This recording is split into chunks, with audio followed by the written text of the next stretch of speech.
আমি এটা আবারও বলি, ইন্ডিয়া সরাসরি জড়িত রয়ের সরাসরি অংশগ্রহণের মাধ্যমে। তারেক সিদ্দিকী তারা রয়ের এজেন্ট হিসেবে বাংলাদেশে কাজ করছে। আপনারা অনেকেই জানেন ডিজিএফআই নামে যে প্রতিষ্ঠানটা, তারা কত ঠান্ডা মাথায় নিরাপদ অফিসারদের পর্যন্ত, চাকরিরত অফিসারদের পর্যন্ত নিয়ে এসে গুম করে আটকিয়ে রেখেছে। অথচ তারা অস্বীকার করছে এখন জাতীয় একজন ধরা পড়েছে, গ্রেপ্তার হয়েছে।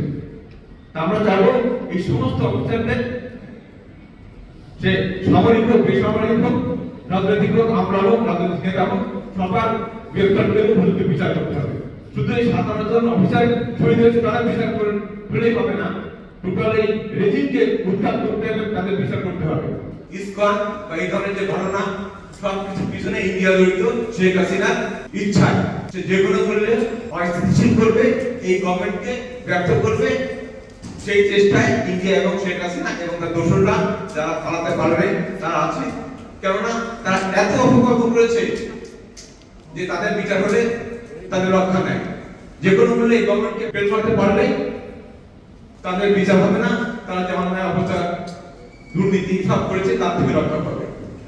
আমরা যেহেতু সুযোগ পেয়েছি, আমরা আবারও বলতে চাই যে এই গভর্নমেন্টকে সক্রিয় হতে হবে।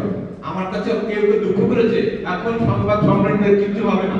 এই গভর্নমেন্ট নিজেই টিকতে পারছে না শেখ হাসিনা গন্ধে এবং ইন্ডিয়ার কারণে এখনো খুব কৌশলী ভাবে সত্য প্রচার করে। এটা খুব দুঃখজনক। আমি মিডিয়া ভাইদেরকে বলতে চাই, এই যে ভাবিরা বলে গেলেন যে খালেদা জিয়া বাড়ি ভেঙে আমাদেরকে দেওয়া হয়েছে, আমাদের ভাবিদেরকে দেওয়া হয়েছে, এই যে অপপ্রচার আপনাদের মাধ্যমে যে বেশি জানেন, এই অপপ্রচার যাতে বন্ধ হয় সেটা করতে হবে। যে কেন কোনো ধরনের উদ্যোগে সরকার নিচ্ছে না, তারা নিজেরাই অস্তিত্ব টিকবে কিনা সেই ভয়ে, কিন্তু আমরা সেটা ভাবতে চাই না। আমরা তাকে সক্ষম দেখতে চাই। আজকে কেউ আসে নাই যে গভর্নমেন্ট কিছু করতে পারবে না, এই মুহূর্তে আপনাদের এই সংবাদ সম্মেলনের মূল্য নেই। তবুও আমরা এসেছি আর বারবার দাবি জানাবো ততক্ষণ এই কাজটা না হয়।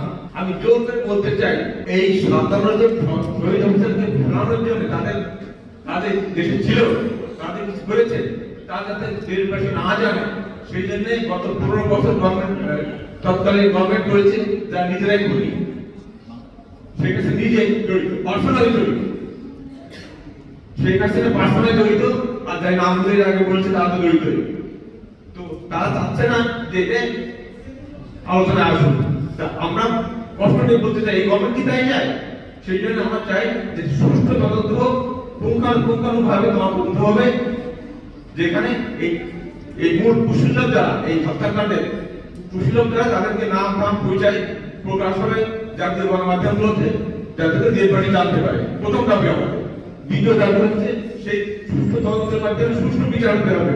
শুধু কিছু সৈনিককে, মিডিয়ার জওয়ানদেরকে জেলে রেখে অত্যাচার করা হচ্ছে, কাউকে মেরে ফেলা হয়েছে, যারা রাজসাক্ষী হতে পারতো, ঘটনা বিস্তারিত বলতে পারতো, তাদেরকে মেরে ফেলা হয়েছে, যে সাক্ষী বলেছে।